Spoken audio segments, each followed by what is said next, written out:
Hey yo! And what is up, gang? Thank you once again for joining us here on the channel tonight for our review of Monday Night Raw. And the funny thing is, Raw was a piece of shit, but the last 30 seconds has piqued my interest very, very much. And we are here to talk about it right here and right now on the Sledgehammer Wrestling Show. Let's do it. The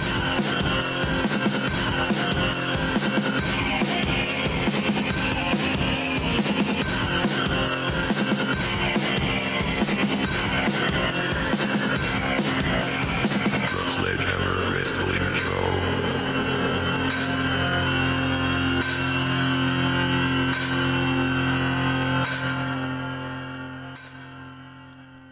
All right, everybody, thank you so much for joining us once again. Welcome back to the Sledgehammer Wrestling Show right here on Sledgehammer TV. I am your host, Nick Nightmare. This is my buddy Blue the Snowball Microphone, who makes me sound so fucking fantastic through your earballs. And tonight, we are here to discuss the shit show Monday Night Raw. And I don't really want to talk about much of the show. I have a few notes here that I've written down about the crap that we've had to sit through for most of the night, with a couple of minor exceptions. There were a few little shiny moments of the night, but nothing to really get overexcited about. But this, we are going to kick it off right at the end of the show, thanks to the general manager, Kurt Angle, with his very weird and very cryptic phone call to an unknown female, to which he says, you know, I have it written down here. Hang on a second where I find my spot here. He says, why don't you come down to the show next week? You know, we'll tell the world together. You know, I'm proud of you. I hope that you're proud of me too. Just come to the show. We'll tell everybody together. Whatever happens, happens. I love you. I love you. Now, this is a married man with 3 beautiful children who he's very vocal about in social media. And there's only 2 viable options for who this female could possibly be, with the rumors circulating all weekend long that Stephanie McMahon is supposed to be making her return to TV in some type of authoritative capacity, which we all love so friggin' much. Why don't you make me throw up right now? It's only a matter of days that we will have to wait to see Stephanie McMahon be revealed as Kurt Angle's love interest, and they're going to probably kick off Kurt Angle versus Triple H's program with this stupid and absolutely unnecessary creative storyline. Yeah, I have an idea, Mr. McMahon. We want to have Kurt Angle wrestle the Triple H man. Well, then let's have him fall in love with Stephanie, and we will have them fight over Stephanie McMahon, since she's such a beautiful, wonderful treasure. She's a nugget of joy that we all love so much. Isn't that right, Mr. Dunn? Get the fuck out of here. You couldn't come up with something better to get in the heads of Kurt Angle and Triple H to come to blows about? Are you serious with this? I don't even want to see it. If this is the truth, and this is what they're going to be putting on TV, I would much rather watch Days of Our Lives if I want romantic storylines and romantic angles with characters that shouldn't be in romantic angles. This type of shit should not be happening nowadays. With social media and everybody knowing everybody's fucking business, you cannot believably pull this off. Triple H and Stephanie McMahon are constantly together on social media. Constantly. They work out together at fucking midnight. They post pictures of a midnight workout. So if she's working out at midnight with Triple H, where's she having time to go off and fuck Kurt Angle? I don't want to fucking even see this begin at all. The second option, which would be a much more interesting thing, which is what I hope might end up happening, would be if it was Dixie Carter. Now, why do I say that? You were all watching the show tonight, and if you are in fact watching the Kurt Angle documentary on the WWE Network, which I will be viewing as soon as I stop this review, you will have seen Dixie Carter in the commercial. You seen her there, I seen her there. I pointed her out, I showed it to my wife, I said, hey, check this out. Look who's on WWE TV right now. And the timing of it couldn't have made it any more better. It almost screams for it to be Dixie Carter right now. You want to shake things up, you want to make people watch WWE right now, Get Dixie Carter in there and let her talk shit about the owl. Come on, that would be fantastic. I would love to see that. It's very possible. I mean, my wrestling mind is obviously better than theirs. We all know this. If you watch this channel, you know I come up with better shit than them all the time. And this is absolutely one of the most shocking things that could ever happen. It would rival Bischoff showing up on Monday Night Raw as the GM. It's one of those things that you just never believe you would see. And if she had been able to come to some sort of an agreement that flew underneath everybody's radar, nobody in the last 6 months has said anything about Dixie Carter being in WWE studios at all. They got one over on us. And if they took this opportunity to quietly sign Dixie to a short-term deal, maybe just for this one particular storyline, maybe just to play out up until SummerSlam, act like you're Kurt Angle's lover, and that you have all this history outside of the WWE that nobody really knows about, that would be fucking fantastic. But no, that's not what we're going to get. We're going to get Stephanie McMahon because of their deep-rooted history and on again, off again, somewhat love interest roles within, not within, but with one another. They're trying to get within one another, apparently. This is stupid. I cannot believe it. Kurt Angle loves his wife. Triple H and Stephanie are disgustingly in love. They have 3 beautiful daughters as well. They're going to make these kids have to watch this kind of shit on TV. They're going to have all this. This is just stupid. Before it's even happened, I already hate it, and I hope that's not the way that it's really going to come about. I really have to hope and pray, and you guys please hope and pray with me, because this can't happen. This can't happen. It's going to even further ruin a show that's been in ruins for so long, and I don't even know if it's possible, but I guess it is, because they're just coming up with more and more bad ideas.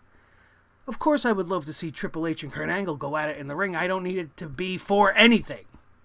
It doesn't have to be for any particular reason other than maybe, hey, how about Kurt Angle wants to wrestle? Triple H says he can't wrestle, or Stephanie says he can't wrestle. She's the obstacle in the way of him getting his career and back on track and getting back in the ring, and he has to go through Triple H to earn that right. That would be a good way to have them come up with a reason to fight. No, we're going to get this soap opera bullshit, Days of Our Lives, All My Children nonsense, and we're going to have to sit through and stomach a storyline that none of us are going to believe and nobody is going to care about. But you know what? I think I'm probably on an island by myself. People are going to fucking ooh and ah next week. You watch. Everybody in that arena is going to react like it's the most shocking bullshit.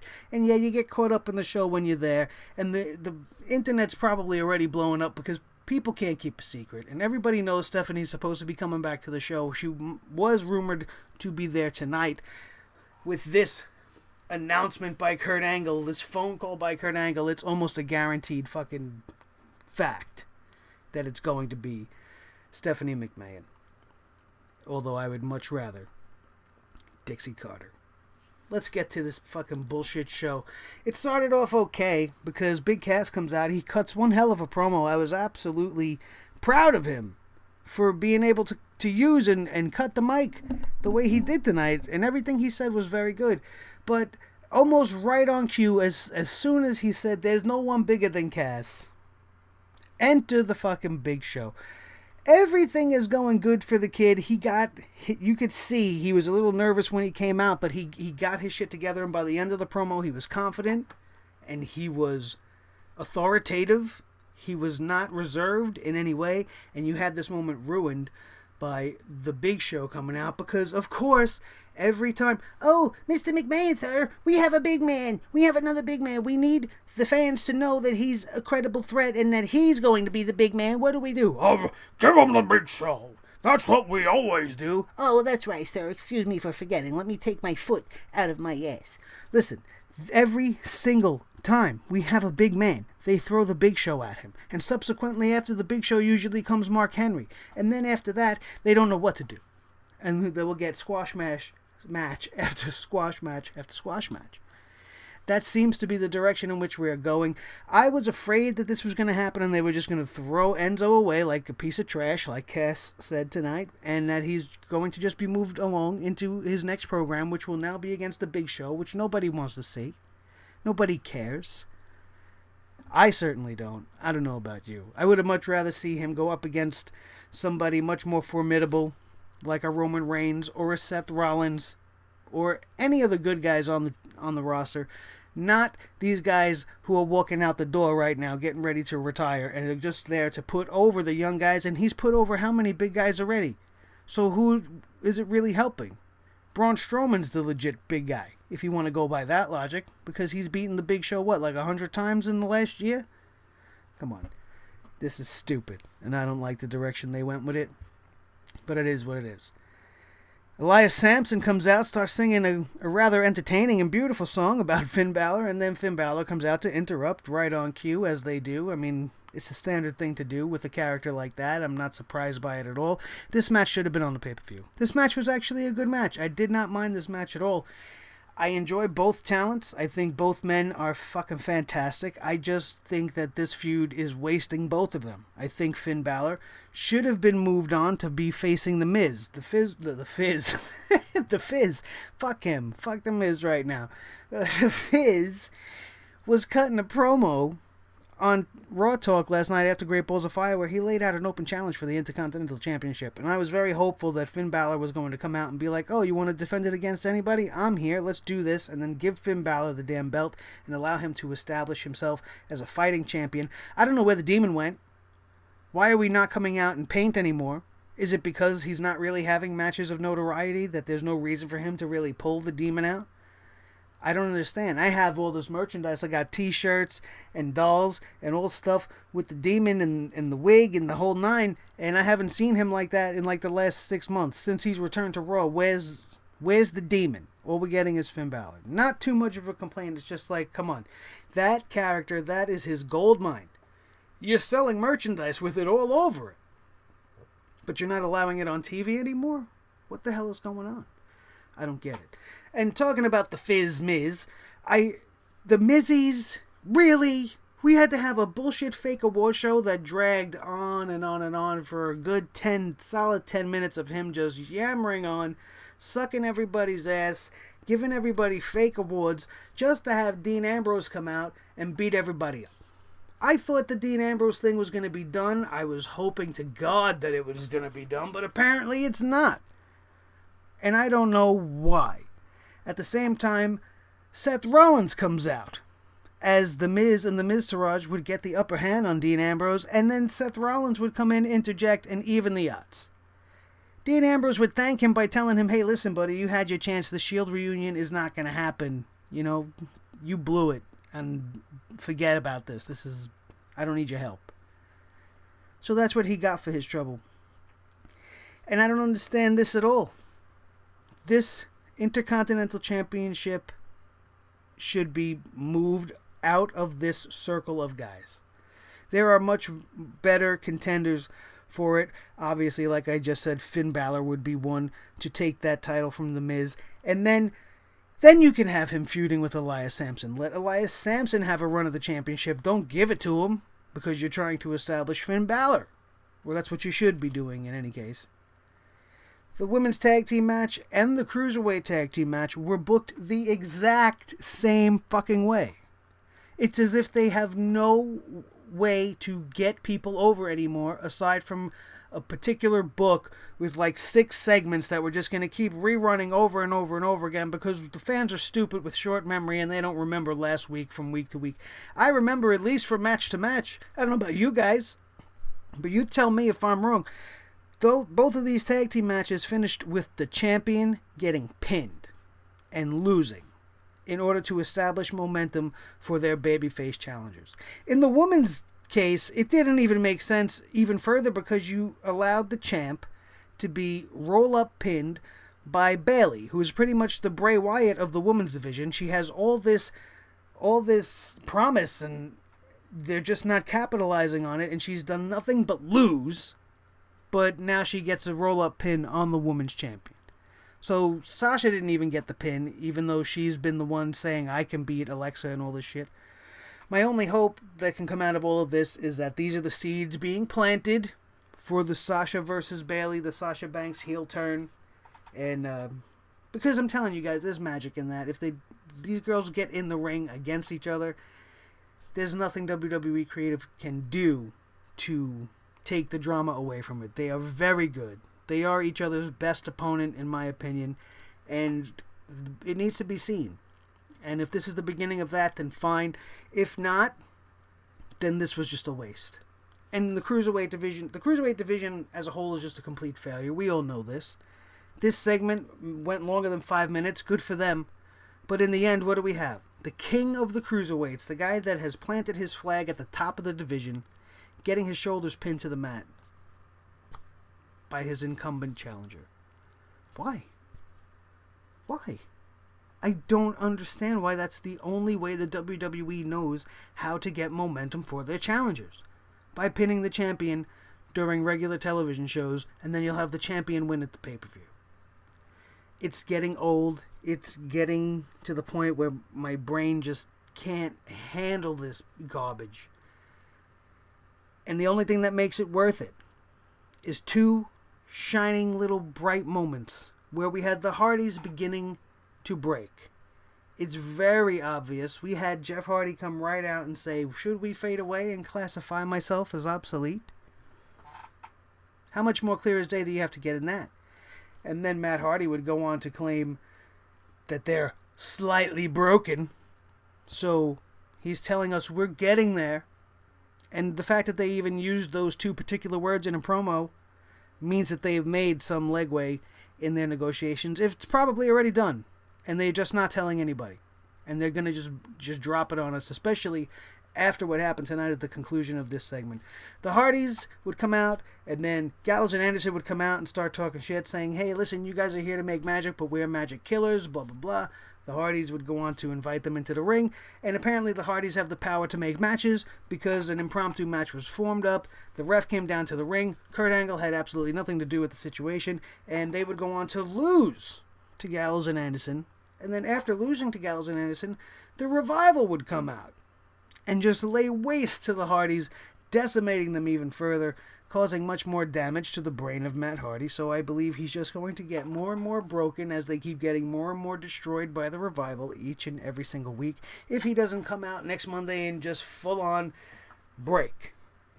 Because that's what everybody's waiting for. So that's what we could hope came out of that segment. Other than that, it was just your standard Hardy Boys tag team match. Couple of decent spots.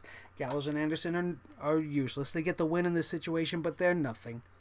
They're still nothing. They should be teaming with Finn Balor to go up against the Miz and his Miztourage in an intercontinental feud that could last from now up until SummerSlam, maybe even past it if you do it right. The Balor Club versus the Miztourage.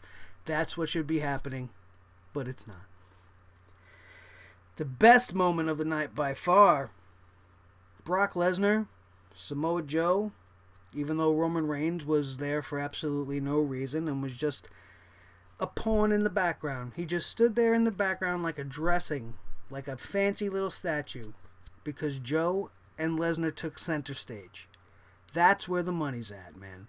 The intensity and the fire that was coming off these two guys was so great that I could feel it in my room. The intensity was palpable, man. It was so thick in between the two of them, you could slice it with a knife. Even Kurt Angle knew. He constantly stayed in between the two men. The tone in Samoa Joe's voice was absolutely terrifying. He sounded like a fire-breathing dragon. With every word, he spoke like this. It was fucking amazing. It gave me goosebumps. Joe versus Lesnar is great.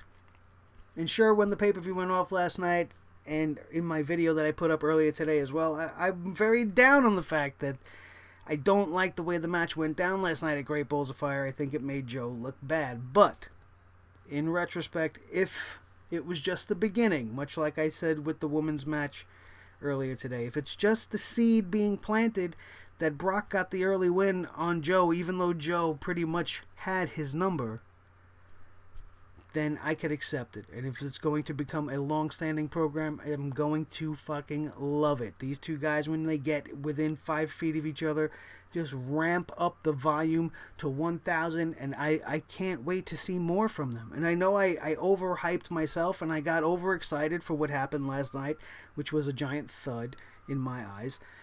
But, you know, we can only hope for the best in the future as far as it goes with Joe and Brock. Samoa Joe being booked in a match against Roman Reigns next week, and the winner's going to get a shot at Brock at SummerSlam. I don't like this booking at all. I fully expect everybody to end up being involved.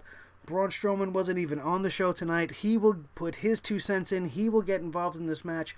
My fear is that they will end up getting Big Cass involved in this match by the time SummerSlam comes around, and we will have 5 opponents instead of the Fatal 4-Way, which everybody has been talking about and was heavily being discussed on Twitter tonight. I'm fine with that. I'm fine with the Fatal 4-Way. I don't want the 5-Way, including Cass. It's way too soon for him to really be put in this situation, and we're just going to have to wait and see. It's really one of them situations that Monday night, I don't know where they're going to go. My heart wants to say that Joe's going to beat Roman Reigns, but my head says that the WWE is never going to allow that to happen, and that something's going to happen to fuck this all up. Maybe Strowman's going to come out during the middle of that match and not allow there to be a winner, and that's how we will end up getting our Fatal 4-Way, which my boy JD predicted probably about 2 months ago. I think he said it, if I'm remembering correctly. But that looks like the direction that they're going. As far as Bray Wyatt versus Seth Rollins, again, this made the least sense out of everything tonight. Because not only they had a good match. I'm not going to say the match was bad. It was better than the match yesterday, in my opinion. But to have Seth Rollins lose this match again, while you are, all night long, you're hinting at the fact that Seth Rollins is going to be inserted into a program with The Miz and probably eventually get a shot at the Intercontinental Championship. But now he lost last night, and he loses again to Bray Wyatt tonight. And then you have The Miz and the Miztourage come out and beat him down, which obviously means he's going to be moved into some sort of a program with the Intercontinental Championship. Where is the logic in that? And I know Dean Ambrose came out and made the save, but what does this all mean? None of it makes any sense. Bray Wyatt gets 2 wins over the poster boy, the cover boy for WWE 2K18, one of the best in the business, one of the top stars in the roster, 2 nights in a row. And the loser in this scenario is getting rewarded by being put into a Intercontinental Championship feud. Does this make sense to any of you? I don't understand the logic. My idea with Finn Balor is infinitely better than what's going on right now. Seth Rollins, the man without an identity, is obviously the man without an opponent. Because who's he fucking feuding with? Is he feuding with Bray Wyatt? Is that over? Is he just going to tuck his tail and run away after taking 2 losses and talking all that shit? Oh, well, Bray Wyatt should know I'm not just going to take that loss lying down. So now you got 2 losses. You're going to take those lying down, and you're going to move on to fight The Miz now because they jumped you, and now Bray Wyatt's going to be an afterthought. And where's Bray Wyatt go after this? Who's he going after next? What bullshit promo is he going to cut talking trash about somebody else, and then is it going to do the same thing? Are we going to build up to a whole lot of nothing? I mean, this whole thing with Seth Rollins barely even built. They were talking crap about each other for about 2 weeks, and then we have these 2 matches, and now it's over? And now Seth Rollins is rewarded by being placed. I don't understand what this company is doing anymore. Monday Night Raw tonight was horrendous. Outside of the taste of the Broken Hardys and Samoa Joe and Brock Lesnar just absolutely getting in each other's face. Paul Heyman always was a delight as well, screaming at the top of his lungs, very intense, coming full fire as Paul Heyman always does, and telling Samoa Joe he will never get a chance at Brock Lesnar again. So Heyman's trying to put up the wall, but Joe's ready to knock it down. They got in each other's face countless times. They were going to come to blows, and even Joe and Reigns they were getting a little back and forth with each other, and it seemed like they were going off script, and it got maybe a little too intense, and it seemed like they might have pulled the plug on that segment before something got out of hand, or before something was said that maybe shouldn't have been said, because nobody looked like they were ready to be done with that segment. Kurt Angle was still mid-sentence telling these guys, save it for next week, and then the music just started and Joe just left and everybody's face was real amped up, and that gets me excited. So I mean, I'm looking forward to only that. Let's see where Samoa Joe's path leads him on Monday Night Raw. Tomorrow night is SmackDown Live, and they are advertising a match with Shinsuke Nakamura versus Baron Corbin. And as I've said many times on this show, and I will continue to say, the fact that they continue to use Nakamura on a weekly basis is doing more harm than good to this character. You're going to have him go one-on-one against the guy that just won the Money in the Bank briefcase, and what? You're going to make the Money in the Bank briefcase winner look bad by losing to a guy that could be the new face of the company?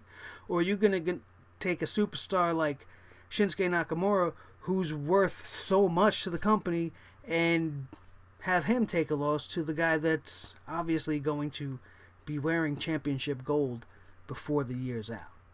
I don't know what they're going to do with that. I wish they would stop using Nakamura. Let him have interviews. Let him practice his promos. That's what you should be doing. Build anticipation for a Nakamura match.